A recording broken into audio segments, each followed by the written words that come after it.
When it comes to Xenoblade games, combat isn't really one of its distinguishing elements. Most people love Xenoblade games because of their beautiful worlds and music, the emotional stories, and also the amazing characters that you get to meet. In fact, the biggest reason that I've seen for why people aren't able to get into Xenoblade is because of the combat. A lot of people just find it to look too confusing or it doesn't look that fun to them, and it's because of that they don't want to give the games a try. Now personally, I enjoy the combat of Xenoblade games. It's definitely not my favorite aspect of them. I think that the stories and characters and music and the world carry much more to me than the combat itself, but I can still have a good time with it.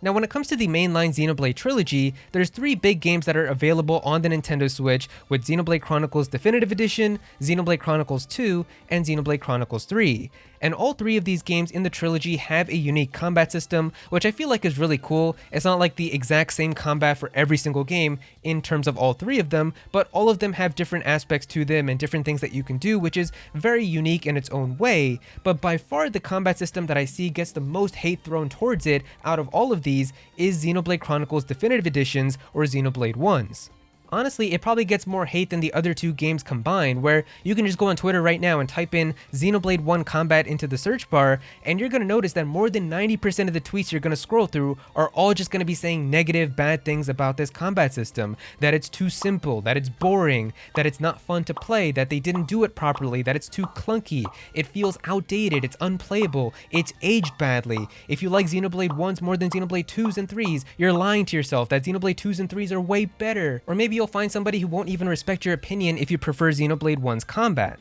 And so for being one of the 4 people who actually love Xenoblade 1's combat, it's funny because it's probably not even my favorite Xenoblade combat system. I think I still like Xenoblade 3's a little bit more, but I can still play Xenoblade 1's combat and have a really good time with it, as Xenoblade 1, if you don't know, is my favorite game of all time. So it would be kind of funny if my favorite video game of all time had a combat system I actually didn't enjoy. So I do have a lot of fun with it, and I figured it would be worth just kind of talking about why I enjoy the combat system and how I'm able to have a good time with it. And this is all just coming from a casual fan. Like, I'm not somebody who knows the ins and outs of everything with Xenoblade 1's combat system, and I have world records with it, or I'm like a speedrunner who knows exactly how to abuse everything with it and get like really good results or anything. I'm just somebody who plays the game normally and has a really fun time with it, so I figured it would be worth kind of talking about the aspects that I enjoy with Xenoblade 1's combat. And so this video isn't me trying to tell you that Xenoblade 1's combat is the best, or it's better than 2s and 3s or whatever, as there is no such thing as a quote-unquote best Xenoblade combat system. There isn't going to be one that everybody's just going to sit down and agree upon and be like, you know what, you're right, that is the best Xenoblade combat system.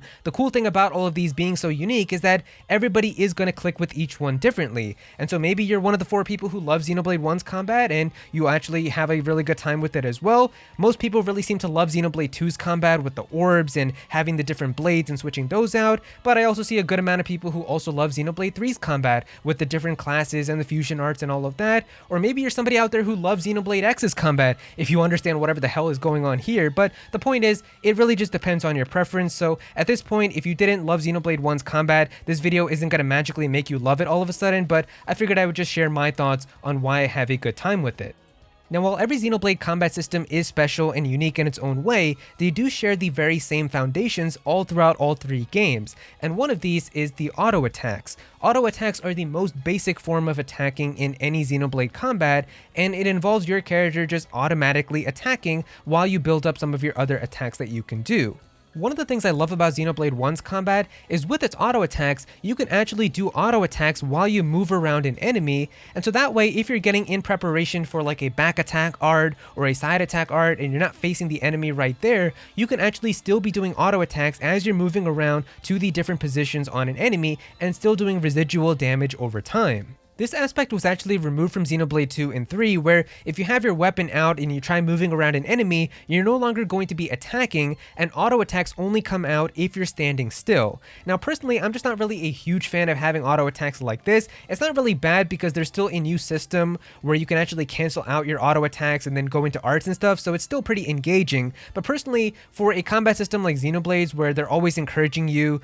to go to like the side of an enemy to do more damage or do a break or go to the back back for a backslash for more damage, I feel like you're always going to be wanting to move around and stuff, and if you were still doing damage while you're moving around with auto attacks, I feel like it would just be a little bit more engaging still. So personally, I do miss being able to auto attack while you can move around. And Xenoblade 2 is especially like really slow, just moving around while your weapon is out. It just feels really slow to get to a different part on the enemy. Xenoblade 3 does kind of fix this a little bit because you have the R stick, which you can click in to do like a slide, and you can quickly do like little slides and flips and stuff to move to different positions. So that definitely makes it a little bit better. But personally, I've always had a lot of fun just being able to do auto attacks while moving around inside of Xenoblade 1. After auto attacks, your arts are like the next thing that you can do, and these are your attacks that you can choose when you want to execute them, and they have special benefits that they can give you, like doing more damage if you hit them from the back, or if you hit them from the side, you can inflict like a break status on them, and so they're pretty fun to do as well. And one of the things I always loved about Xenoblade 1's is that there is a ton of different arts for every character, and because of this, there's like an entire art palette that you can have on the bottom, and it's really fun to kind of just click around and do the different types of attacks, and I feel like it's really fun having a different wide range of options that you can do, and all of these do have different abilities as well, especially if you're playing as Shulk in Xenoblade 1. In addition to the normal arts that he also has 8 additional Monado arts that you can get too, so in turn Shulk basically has like 16 different attacks that he can do throughout the game, which is really cool. But all the other characters also do have 8 arts that they can do in battle. However, there's also a bunch of other arts that you can unlock for them as you progress through the game, and you can mix and match different arts that you want to have for the character, which arts you feel like they should have, and they have different cool benefits like different auras and things, and I actually really enjoyed that aspect of it. Now, Xenoblade 2 and 3 changed the arts to be mapped to your face buttons, which is still a really fun system as well. I have a lot of fun using the B, Y, and X buttons to being able to do arts, but you definitely don't have as many of them because you only have them now limited to 3 different buttons. Now, in Xenoblade 2, every single blade does come with their own 3 arts, and you can have 3 blades with you, so technically you do have 9 arts at your disposal, but all of your blades aren't out at the same time, so you only have 3 that are available, and then you switch out to a different blade, which then puts your old blade on a cooldown. So you do have that aspect, and you kind of have to shift through them as you're doing the combat. And then in Xenoblade 3, while you don't have the 8 arts that you can get in Xenoblade 1, you still get more than Xenoblade 2, as you can get up to 6 arts on all of your party members, as you can have 3 arts that are mapped to the D-pad alongside your 3 arts that are now a part of your B, Y, and X buttons. And so with that, you can actually do like really cool fusion arts too, which are like combo arts that you can fuse together and then get extra benefits. So it's still a really fun, satisfying system to do, but I do have a special kind of enjoyment just having so many different arts, like when you're playing as Shulk and being able to have so many different attacks that you can do. And I feel like for a lot of people, I think that they don't really enjoy the aspect of like the cooldown system when it comes to the arts in Xenoblade 1, as when you use an attack, you then have to wait for that art to recharge while you can use it again. Whereas Xenoblade 2 changed this to being now with your auto attacks, where you can do your auto attacks to then charge up your arts, which is still really fun as well. But I feel like for Xenoblade 1, I've definitely seen some playthroughs where people are just kind of mashing through every single art that's available to them, and then they're just kind of standing around waiting for all your arts to charge back up again, and that's why you would probably feel like this is boring, you're not really doing anything, when I really feel like if you're actually like using your arts when you're supposed to, like if you do a backslash from the back and then moving around to the side for a slit edge, and then doing like the shaker edge if the opponent is toppled so that you can daze them, things like that, I feel like if you're using the arts when you're supposed to, you always pretty much have arts that are available that have already been recharged that you can still use again. And by upgrading your arts, you can even reduce the cooldown timer as well so that you can get arts back even faster. So I've always had a lot of fun with it, and I feel like if you're actually not just mashing through all the different arts that are always given to you, you can have a lot of fun kind of messing around with the arts and the different aura effects and things and finding what exactly works for you. Now, by far, the aspect that I've seen that gets the most hate when it comes to Xenoblade 1's combat has to be the visions. I honestly wonder if there's anyone besides me and like 2 other people that I know who seems to genuinely enjoy getting visions in terms of their Xenoblade 1 battles, as I always found this to be a really cool mechanic. Personally, I think it's so cool because the one thing that all Xenoblade games do really well is take a really important aspect of how the world and the story works inside of the actual game and then incorporate it into the combat itself.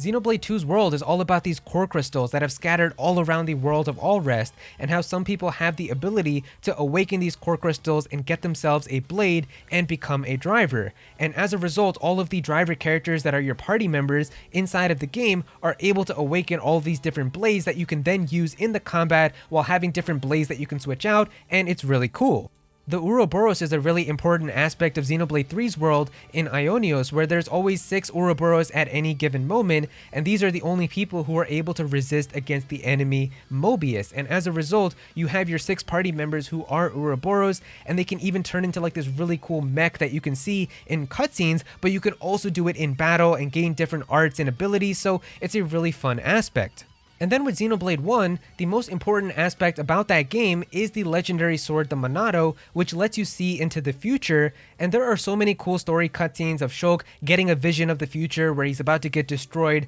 by some laser or something, and then he's instantly able to avoid right in time, and you can see some really cool moments like that where you're able to see into the future. So it would only make sense if you're using the Monado in battle that you would also be able to see into the future there as well, and it's so cool how they incorporated that, in my opinion, where you can actually get visions of what the enemy is about to do to you in the coming seconds, and then being able to use your art to be able to alter reality and change the future for what you can do to protect yourself. And it was always an aspect that I found really cool and engaging because it makes so much sense with the story and the Monado, and I just found it to be really fun because it's not even something that makes you super broken or anything like that, but it was just something that I felt made the battles much more engaging. It kept you on your toes because there would always be random visions that would come out of nowhere and stuff, and I feel like once you kind of understood exactly when you were supposed to use different arts to be able to stop certain visions, it definitely became much more fun for me.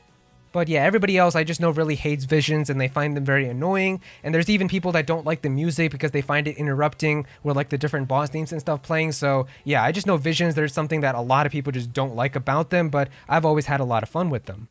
And finally, the last thing that I want to talk about with Xenoblade 1's combat are the chain attacks. Now, chain attacks are a part of the combat system for all Xenoblade games in the trilogy, but something that I've always appreciated about Xenoblade 1's chain attacks is it doesn't really feel like the combat system itself is built around chain attacking inside of Xenoblade 1.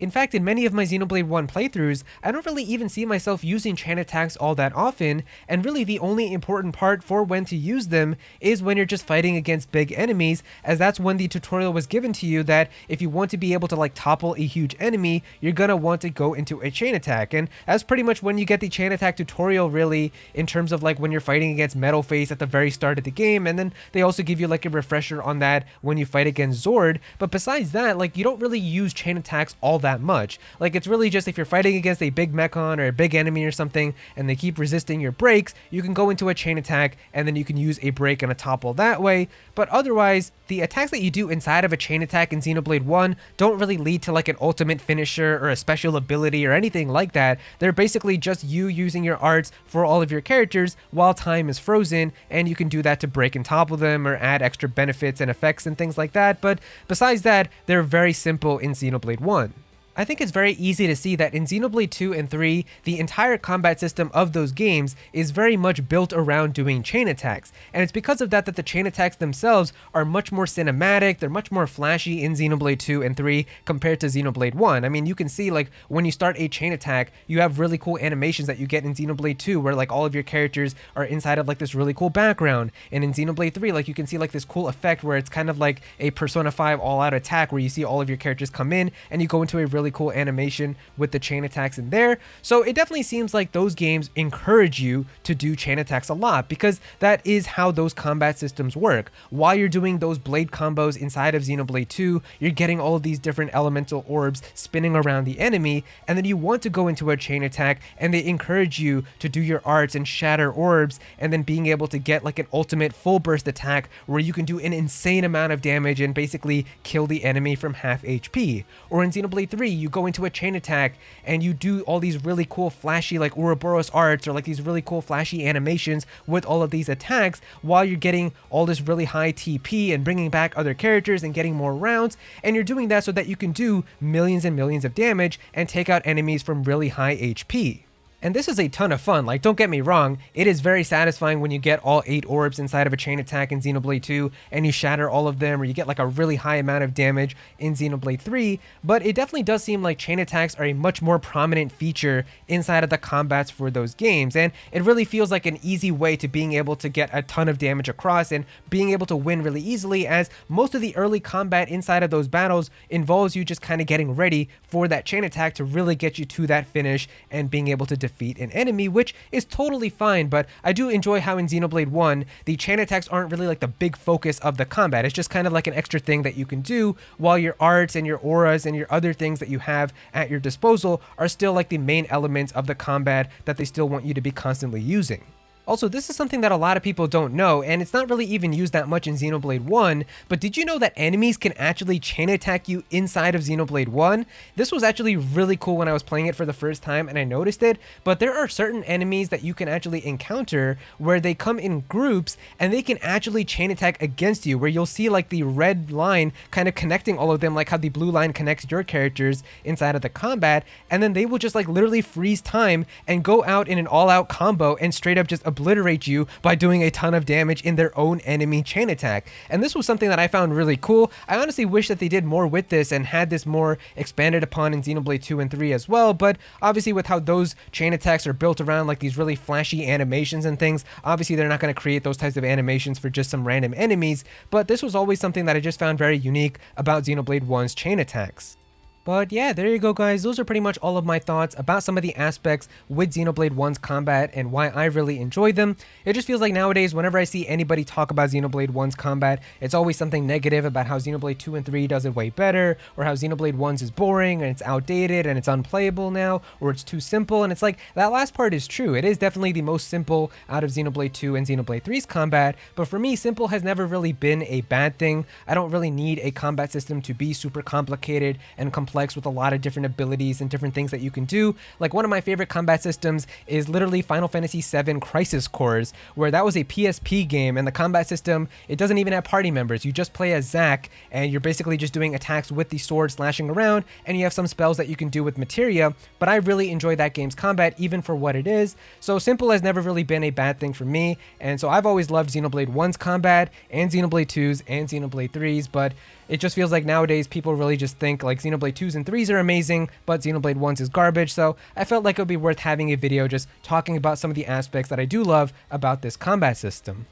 And so yeah, if you guys enjoyed the video, definitely be sure to click that like button and also subscribe to the channel, as well as I definitely want to make some more Xenoblade videos in 2024. I've got a lot more Xenoblade video ideas, but I don't really see a ton of support on these types of videos, as of course that's not what this channel is really built upon. But if you do show some support on this video, it's really going to encourage me to make more of these Xenoblade videos, because it is something that I still really enjoy and I'm very passionate about the game, so I would really appreciate it. Comment down below and let me know what you guys think about Xenoblade 1's combat. Are you one of the 4 people out there who actually likes this combat system too? Why do you guys prefer some of the other ones? What do you not like about Xenoblade 1's? Definitely be sure to be respectful, but let me know down below in the comments as well. Go follow me on Twitter at Aero so you can be featured in videos, and also join my Discord server as well. We've got a bunch of people in there who are always talking about Pokemon and Smash Bros and Xenoblade and Nintendo, so definitely be sure to join that. But yeah, that's pretty much it. Thank you so much for watching.